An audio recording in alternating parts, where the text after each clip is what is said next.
Hello, Good morning, ma'am. Good morning, ma'am. good morning, beta. Very good morning. So now we are ready to go for the next continued chapter, not the next. ठीक है? Board दिख रहा Good है morning, बेटा? ma'am. Is it the board clear?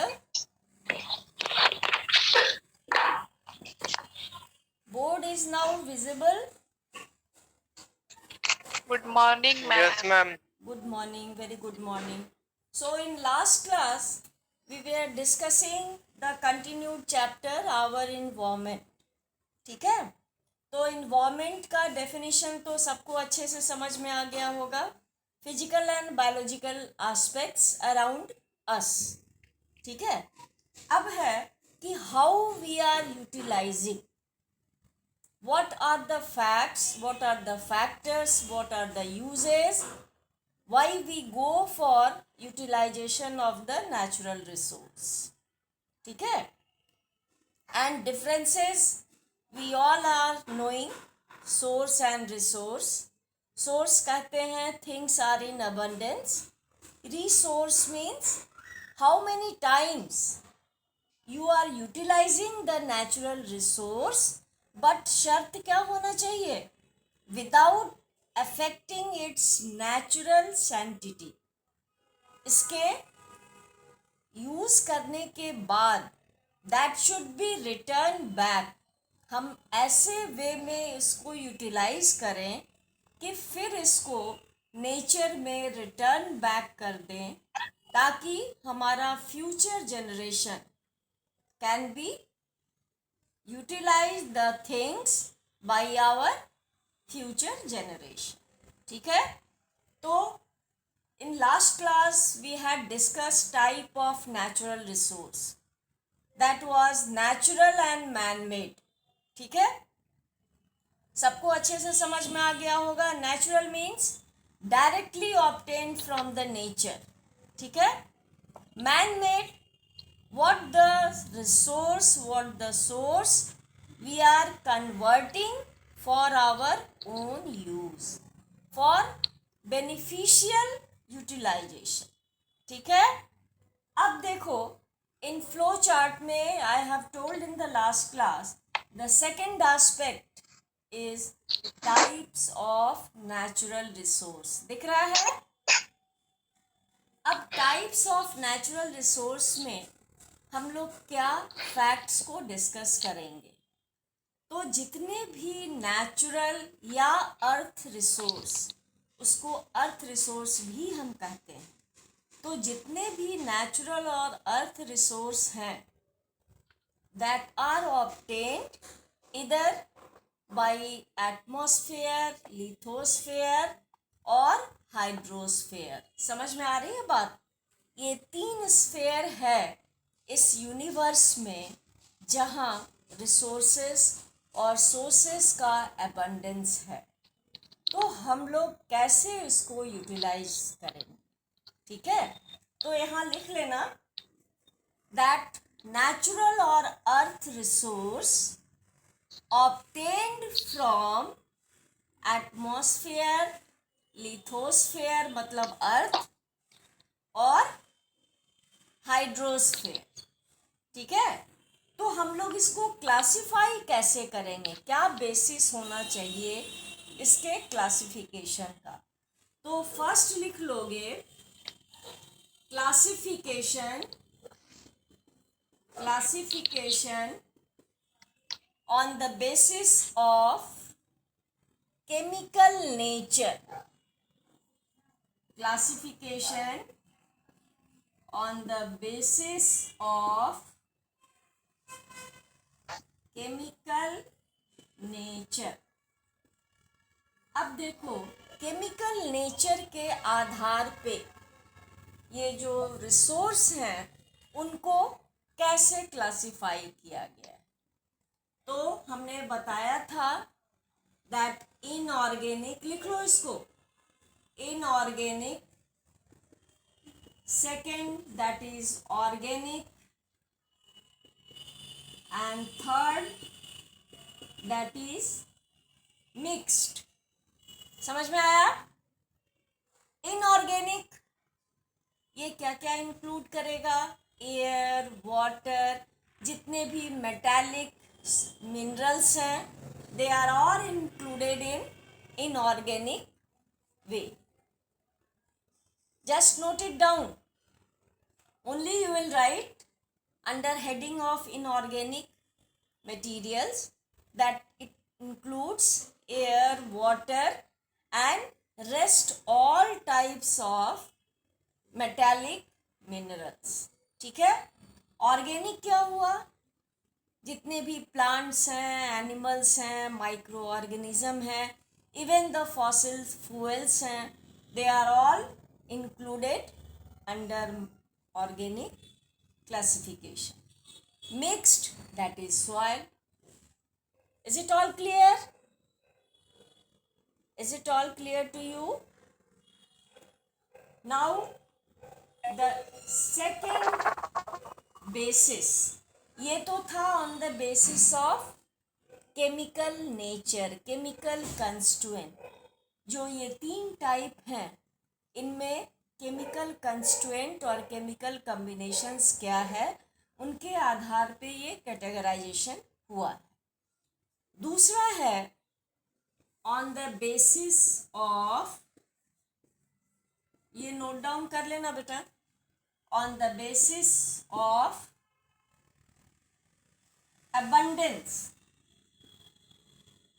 abundance and availability. On the basis of abundance and availability, ये कितने types का है? तो पहला है inexhaustible,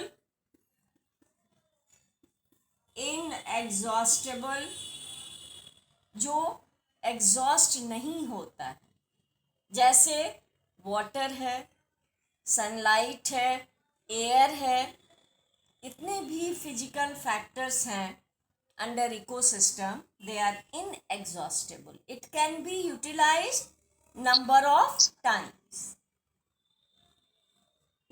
दूसरा हो गया exhaustible. You note it down. ठीक है?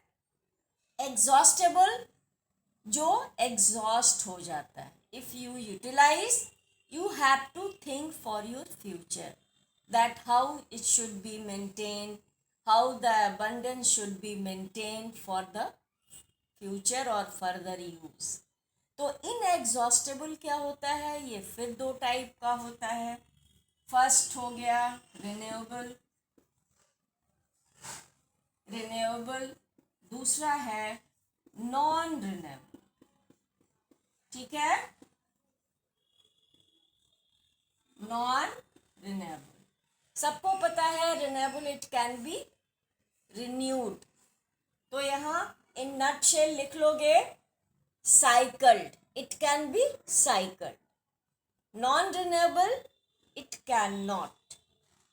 जैसे सॉइल रिन्यूएबल ही आता है, बट एक कंसिडरेशन और है, we are not going to see its further formation. It takes quite long years to be renewed. तो इसको भी किस कैटेगरी में रखा गया है? Non renewable. ठीक है? That is soil, coal, petroleum, ये सारे जो प्रोडक्ट्स हैं दे आर नॉन रिन्यूएबल. ये बोर्ड में कभी कभी 3 मार्क्स का क्वेश्चन आता है. What are the types of resources on the basis of availability और अबंडेंस? तो ये तुमको डिफाइन करना होगा कि on the basis of this distribution exhaustible and inexhaustible, ये types with example. That's all. ठीक है? नेक्स्ट अब है, ये बहुत इम्पॉर्टेंट है, याद रखोगे. अब है on the basis of distribution. इसका डिस्ट्रीब्यूशन कैसे किया गया है अर्थ पे? तो पहला है it can be distributed on national level. तो पहला हो गया नेशनल, दूसरा है मल्टीनेशनल,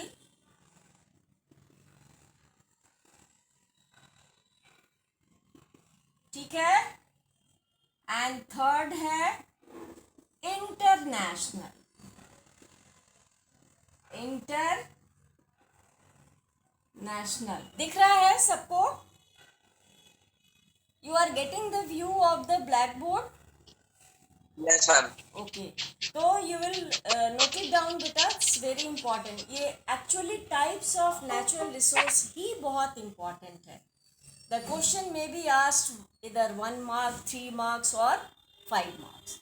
तो ये on the basis of distribution, ये 3 टाइप्स का है, national, multinational and international. National क्या हो गया? वैसा रिसोर्स जो नेशनल बाउंड्रीज पे ही सिर्फ कन्फाइंड है। Am I clear? The resources which are only confined or distributed on the national boundaries, उसको कहते हैं नेशनल रिसोर्स। दूसरा है मल्टीनेशनल। वैसे केस में जब resource is shared by number of Nations, वैसे रिसोर्स को जब बहुत सारे नेशंस शेयर करते हैं उसको कहते हैं मल्टीनेशनल। जैसे तुमने सुना होगा मल्टीनेशनल कंपनियां आती हैं, ठीक है, फॉर रिक्रूटमेंट और फॉर एनी इंस्टॉलेशन, ठीक है। तो उसमें क्या होता है कि different countries they like to share for the distribution. तो डिस्ट्रीब्यूशन उसमें क्या होता है, मल्टीनेशनल कंपनीज की जब बात करते हैं तो उसमें होता है technology, they share technology to run the companies in a better manner for economic progress and prospect, ठीक है। वैसे ही जब हम रिसोर्स की बात करते हैं तो मल्टीनेशनल क्या होता है, वैसा resource when it can be shared by more than one nation. लिख लोगे इसको, when it can be shared by more than one nation. जैसे मिनरल्स हो गए, वाटर हो गया, ठीक है, और इवन माइग्रेटरी बर्ड्स, तुमने देखा होगा या पढ़ा होगा कि migratory bird they go for a long flight just crossing from one boundaries to another।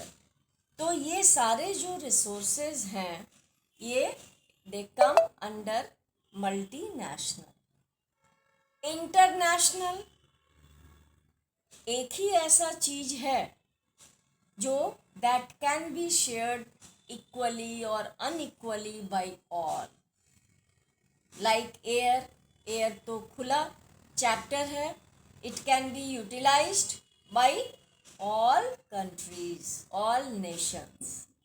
Sunlight, solar energy, that is the biggest source of energy, तो it is available for all, so this can be utilised equally or unequally by all nations for their use। यहाँ तक बात समझ में आ गई? Is it all clear to you बेटा? Yes, ma'am. Okay, तो ये लिख लिया है तुम मैम लोगों थोड़ा सा ने? राइट साइड का बोर्ड नहीं दिख रहा है। अच्छा, ये इधर ये है। Yes ma'am. हाँ, नेशनल, मल्टीनेशनल और देखो ये है इंटरनेशनल। अब दिख रहा है? इसको नोट डाउन कर लेना, इट्स वेरी इंपॉर्टेंट, ठीक है। तो ये 3 टाइप के हम लोग ने डिस्ट्रीब्यूशन किया, क्लासिफिकेशन किया, ठीक है।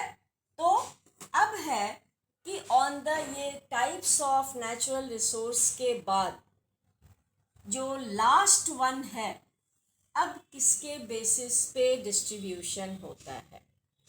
तो अब है on the basis of, again we go back for the abundance and availability. तो इसमें हम लोग सिर्फ चर्चा करेंगे फॉरेस्ट एंड वाइल्ड लाइफ। इससे क्वेश्चन आता है, ठीक है। ये बहुत कॉमन चैप्टर है, टॉपिक है। तो ये इन जो नेचुरल रिसोर्स हैं हम लोगों के पास, इनका हम कैसे फर्दर यूटिलाइजेशन करेंगे और इनको कैसे हम डिस्ट्रीब्यूट करेंगे, ठीक है। तो forest we are all knowing, और ये चिपको मूवमेंट जो हुआ था उसमें बहुत ज़्यादा एफॉरेस्टेशन पे स्ट्रेस ऑन था कि कैसे फॉरेस्ट को सेव करें। अभी भी still our government is planning number of plans कि how to preserve our forest. तो ये सबको पता है कि एफॉरेस्टेशन एंड डिफॉरेस्टेशन, इसके क्या फैक्टर्स हैं और क्या रिजल्ट है, आउटकम क्या है, ठीक है। तो फॉरेस्ट में पहले हम लोग यूजेस की बात करेंगे। तो यहाँ पे लिख लेना यूजेस। तो सबसे पहले इसका एडवांटेज जो है, in nutshell you will write biodiversity, ठीक है। बायोडाइवर्सिटी इसका मतलब समझ रहे हो, लाइफ इन डाइवर्स, लिख लेना ब्रैकेट में, लाइफ इन डाइवर्स। डाइवर्स मतलब विभिन्न प्रकार का यूटिलाइजेशन, ठीक है। तो ये जो फॉरेस्ट है, ये सबसे बड़ा बेनिफिट क्या दे रहा है, बायोडाइवर्सिटी। एंड दूसरा ऐसे करके लिख लेना, हॉट स्पॉट। ये दो बहुत, don't forget to write these 2 points when the question relating to forest is asked, ठीक है। तो पहला है कि इसने गिफ्ट क्या किया ह्यूमन रिसोर्स को, बायोडाइवर्सिटी, मतलब लाइफ इन डाइवर्स नेचर। तो लाइफ में हम लोग क्या ऑर्गेनिज्म को इंक्लूड करेंगे, सारे प्लांट्स, माइक्रो हो, मैक्रो हो, और स्मॉल हो, लार्ज हो, अनडेवलप्ड हो, अनइवॉल्व्ड हो, या फुली इवॉल्व्ड हो, जैसे एंजियोस्पर्मिक, और लेस डेवलप्ड हो गया क्रिप्टोगेम्स, बायोफ्राइट्स। तो ये सारे जो लाइफ फॉर्म हैं उनको ये सबसे पहले ये प्रोटेक्ट करता है, ठीक है। दूसरा है हॉट स्पॉट्स। तो it has a great gift for the human being, these 2 points, ठीक है। और जैसे हॉट स्पॉट्स में जितने भी micro organisms, their products, flora, fauna, all types of features are included under 2 headings, ठीक है। तो these should be preserved, और अगर इसका यूटिलाइजेशन भी हम लोग करते हैं, एक्सप्लॉयटेशन भी करते हैं, तो that should be in judicious manner, ठीक है, ताकि ये डिवेस्टेट नहीं हो, वेस्ट नहीं जाए। और हम लोगों को ट्राई करना चाहिए कि इसके बाई प्रोडक्ट्स को it should be preserved and return back to the nature. तो ये गिफ्ट हुआ। अब है दूसरा, यूज़ के बाद लिख लेना, पहला तो यूजेस लिखोगे, उसके पहले लिख सकते हो डेफिनेशन एंड फॉर्मेट और इंट्रोडक्टरी लाइंस क्या होगा फॉरेस्ट एंड वाइल्ड लाइफ का। चूँकि ये दोनों वर्ड्स हमेशा देख रहे हो, ये हमेशा साथ में दिखेंगे, इंटरमिंगल्ड तो नहीं कर सकते मैम वो, हाँ बोलो। मैम वो वाइल्ड, हाँ वाइल्ड है ma'am. Wild life, forest and wild life दिख रहा है। और ये पॉइंट तुमने लिखा, हाँ। तो फर्स्ट में बेटा लिखोगे, इसको बी कर दो, ए में लिखोगे डेफिनेशन और इंट्रोडक्टरी लाइंस। तो definition I think you are able to write it, forest को, वाइल्ड लाइफ को कैसे डिफाइन करोगे, ये ग्रेटेस्ट नेचुरल रिसोर्स है ऑन आवर अर्थ, ठीक है। दूसरा है यूजेस, इसका यूटिलाइजेशन कैसे होगा। तो यूटिलाइजेशन के लिए क्या है, ये सबसे बड़ा फॉरेस्ट का गिफ्ट है हम लोगों को। It provides biodiversity. तो बायोडाइवर्सिटी क्या हुआ, लाइफ इन डाइवर्स नेचर, ठीक है। दूसरा हो गया हॉट स्पॉट्स। तो ये दोनों जो आइटम्स हैं, पॉइंट्स हैं, तो ये क्या इंक्लूड करते हैं, how the life should be preserved and classified according to their features, similarities and dissimilarities, और their living place, dwelling place क्या है, जितने भी लाइफ फॉर्मेट्स हैं, ठीक है। Even including the micro organism, flora and fauna. In short term we can say all preservation and conservation of all types of floras and faunas, ठीक है। अब देखो ये थर्ड सी में लिखोगे कंजर्वेशन, यहां देख लो कंजर्वेशन, ठीक है। हम कैसे इसको कंजर्व करेंगे, ठीक है। तो कंजर्व में 2 पॉइंट्स लिखोगे। पहला, फर्स्ट इन सीटू, SITU, और दूसरा लिखोगे एक्स सीटू। दिख रहा है, is it clear these 2 terms, in situ और एक्स सीटू। इसका मतलब होता है, इन सीटू का मतलब कि when the resources are confined at home level। home का मतलब जैसे नेशनल सेंचुरीज हो गया, बर्ड सेंचुरीज हो गई, ठीक है, नेशनल पार्क्स हो गया, ठीक है। तो these are included in setting of in situ, ठीक है। एक्स सेतु हो गया, जैसे जूस हो गया, बोटेनिकल गार्डन हो गया, ठीक है। तो ये सारे मतलब आउटसाइड द होम, ठीक है।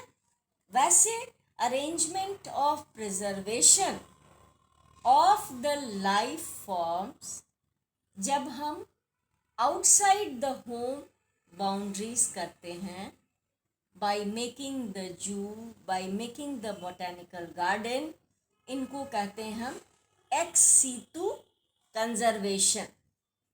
याद रखोगे, ऐसे को हम क्या कहते हैं, एक्स सीटू कंजर्वेशन। और इन सीटू क्या हुआ, जब ऑर्गेनिज्म का, लाइफ फॉर्मेट्स का प्रिजर्वेशन और conservation at home level, that is the in situ, by making national bird sanctuaries और बाय मेकिंग नेशनल पार्क्स, ठीक है। मतलब एनी हाउ ये 2 जो आइटम्स हैं, 2 सोर्सेज हैं, इनके थ्रू हम कैसे प्रिजर्व करते हैं लाइफ फॉर्मेट्स को, ठीक है। या प्लांट हो या एनिमल हो, फ्लोरा हो या फौना हो। समझ में आया? Is that all clear? Should I रब these all? Now Yes, ma'am. अब देखो कि ये last but not the least ये टॉपिक है, that is the way of conservation. Way of, लिख लेना, way of conservation and their utilisation. लिख लोगे, the way of conservation and their utilisation, ठीक है। तो यहाँ पे ब्रैकेट में लिख लो लेना पर्पस। पर्पस क्या है, हम लोग क्यों यूटिलाइज करते हैं, क्या कारण है, और किस वे में हम उनको प्रोटेक्ट करते हैं, कंजर्व करते हैं, ठीक है, तो पहला हो गया economic uses. Are you getting the view? What I have written? Yes, ma'am. Okay, तो पहला लिख लेना बेटा, यहाँ दिख रहा है ना, way of conservation and their utilisation. ठीक है, अब इसको ब्रैकेट में लिख देना. कभी कभी क्वेश्चन आता है कि what are the purposes for the conservation. तो ये जो अभी हम बताने जा रहे हैं उस आइटम को, उस टॉपिक को लिखोगे. तो पहला हमारा क्या पर्पस है, ये इसीलिए हमने ब्रैकेट में लिख दिया यहाँ पे पर्पस. पहला पर्पस क्या है, फॉर इकोनॉमिक यूजेस. ठीक है, अब हम लोग किस चीज़ के लिए, ये बहुत सा सिंपल टॉपिक है, तुमने इकोनॉमिक ज्योग्राफी में पढ़ा भी होगा. इकोनॉमिक यूजेस क्या है, तो किस पर्पस से हम करते हैं. फूड सबसे पहले, ठीक है, और दूसरा आता है वुड. फूड में you can write different types of fruits, different types of nuts, edible nuts and their product. ठीक है, वुड में जितनी भी प्रेशस वुड होती हैं, जितनी भी प्रेशस लकड़ियां हैं, we are getting from where, forest. ठीक है, तो वुड ये सबसे बड़ा हमारा ग्रीडीनेस है to exploit the natural resource. ठीक है, तो different varieties with the heavy cost, involving heavy cost, wood we get from the natural resource. ठीक है, फिर क्या हुआ, that is drug. Different types of drugs not for the that other purposes, that drugs for medicinal use. तो ये अभी जो हमारा मेडिसिनल पर्पस है, यूज़ है, तुम लोगों को पता ही है कि इस पेंडेमिक में और भी जितने पेंडेमिक हो चुके हैं, अकर हो चुके हैं इस अर्थ पे, उनके लिए जो मेडिसिन्स का वैल्यू है, तो जो that is the source for the making medicines, जितने फार्मासिस्ट हैं, they all obtain from where, forest, wildlife. Forest. ठीक है, तो मेडिसिन्स का सोर्स भी क्या होता है, इधर प्लांट और एनिमल. ठीक है, एनिमल्स में बोन वगैरह, जैसे एलिफेंट में देखोगे कि दे हैव द टस्क, और वो बहुत ही वैल्यूएबल, कॉस्टली होता है फॉर मेडिसिनल पर्पसेस ऑल्सो. तो ये number of, even for the agriculture, ये लिख सकते हो. एग्रीकल्चर में हम क्या कहेंगे कि एग्रीकल्चर पर्पसेस के लिए जितने भी वहाँ पे प्लांट्स हैं, या और भी मेडिसिनल प्लांट्स का जो एग्रीकल्चर पॉइंट ऑफ व्यू है, उसको भी हम एक्सप्लॉइट करते हैं. तो हमारा way of utilisation, way of exploitation क्या है, natural resource, earth resource like forest. ठीक है, तो इतने सारे पर्पसेस हैं हमारे इकोनॉमिक पर्पस. ठीक है, वुड में for own benefit we exploit the different varieties, costly varieties of wood for commercial purpose as well as for own purpose, own benefit. तो ये सारे चीज़ हम लोग कहाँ से एक्सप्लॉइट करते हैं, नेचर से. दूसरा है, मेन पॉइंट लिख देना, प्रोटेक्टिव. मेरा पर्पस क्या है, प्रोटेक्टिव. ठीक है, तो प्रोटेक्टिव का मतलब क्या हुआ, सबसे पहले सुने होगे सॉइल इरोजन, सुने हो ना. देन सॉइल इरोजन का मतलब क्या हुआ, कैसे डिफाइन करोगे, वॉशिंग और taking away of the upper surface of soil, जो कि उसको ऑर्गेनिक लेयर कहते हैं, वो बहुत ज़्यादा फर्टाइल होता है। तो अगर हमारा फॉरेस्ट कवरिंग नहीं हो तो जितने भी एग्रीकल्चरल फील्ड हैं वो क्या होंगे, they could be made the prey directly by wind और वाटर। ठीक है, अगर ये हमारा प्रोटेक्टिव कवर नहीं हो, प्रेजेंट नहीं हो, तो क्या होगा, इरोजन होगा, सॉइल इरोजन, जो सबसे बड़ा नुकसान होगा, है ना। तो ये डायरेक्ट हमारे इकोनॉमी को अफेक्ट करेगा। ठीक है, और ये सबको पता होगा कि हमारा ग्रेटेस्ट सोर्स ऑफ इकोनॉमी कहाँ से है, एग्रीकल्चर से है। तो ये it works as the protective covering. ठीक है, तो यहाँ पे क्या लिखोगे, for soil conservation, soil conservation. ठीक है, पहला मेरा पर्पस। दूसरा क्या है, एटमॉस्फेरिक गैसेस। अब कहोगे कि एटमॉस्फेरिक गैसेस का मतलब क्या हुआ, हम लोग को पता है एयर इज अ मिक्सचर, उसमें जो गैसेस हैं they are all utilised by the life format. Plant carbon dioxide को लेता है for nutrition, photosynthesis, so that is the and nitrogen, it is basically obtained by the plants in form of fixation।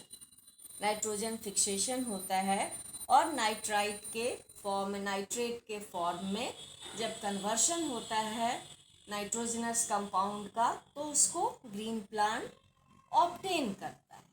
तो ये जो हमारा atmospheric gases है, इसका utilisation अगर हमारा ये फॉरेस्ट लाइफ नहीं होगा तो क्या होगा, वो वेस्ट हो जाता है और उसका वो डीनेचर्ड हो जाता है, रेशियो डीनेचर्ड हो जाता है।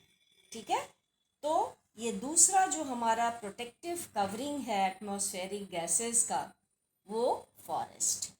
ठीक है, तो ये ग्रेटेस्ट पर्पस है, ग्रेटेस्ट फंक्शन है as protective covering, protective uses.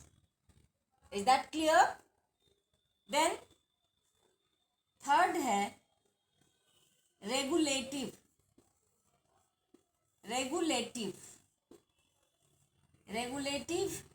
Use. Regulative का मतलब है कि कैसे हम इसको रेगुलेट करें। ठीक है, जितने भी वेस्टेज हो रहा है, जितने टाइप ऑफ एक्सप्लॉइटेशन हो रहा है, और एक्सप्लॉइटेशन एक साइड में भी लिख लेना कि वो एक्सप्लॉइटेशन बाय द सोर्सेस। ठीक है, तो पहले हम लोग रेगुलेटिव को देखते हैं कि रेगुलेटिव यूज़ क्या क्या है, how it should be regulated. तो पहला है हमारा फॉरेस्ट डिपार्टमेंट। ठीक है, फॉरेस्ट डिपार्टमेंट जिसका काम है, फंक्शन है to make the list, enroll the number of trees as well as plants on paper, and regular visit should be there so that it cannot be exploited by the local people living there। ठीक है, और by the industrialist, ये लोग तो एक्सप्लॉइटर हैं ना, for their own benefits. ठीक है, तो ये जो रेगुलेटिव है, तो पहला काम किसका है, फॉरेस्ट डिपार्टमेंट। ठीक है, फिर है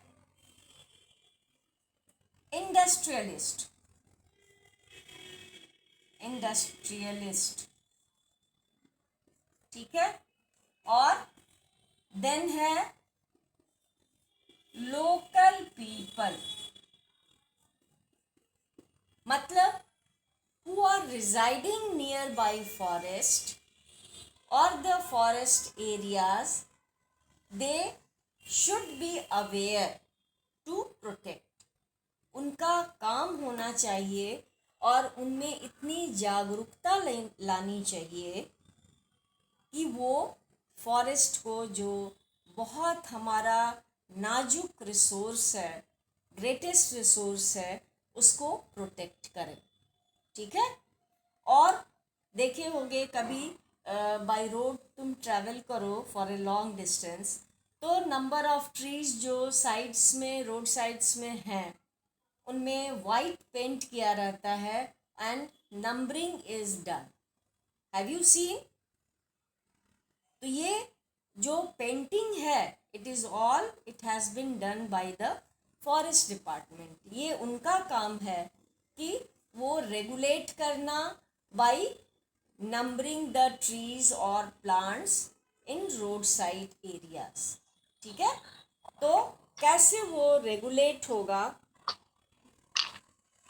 ठीक है, कैसे वो रेगुलेट होगा, कंट्रोल होगा, इसका काम किसको है? फॉरेस्ट डिपार्टमेंट सबसे पहले।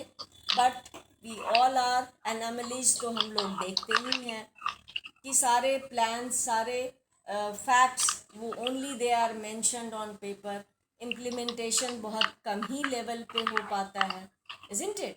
तो ये नहीं होना चाहिए। अगर ये स्ट्रिक्टली फॉलो हो तो हमारा जो ग्रेट रिसोर्स है फॉरेस्ट, वो सेव हो जाएगा। ठीक है। और नेक्स्ट क्या होगा?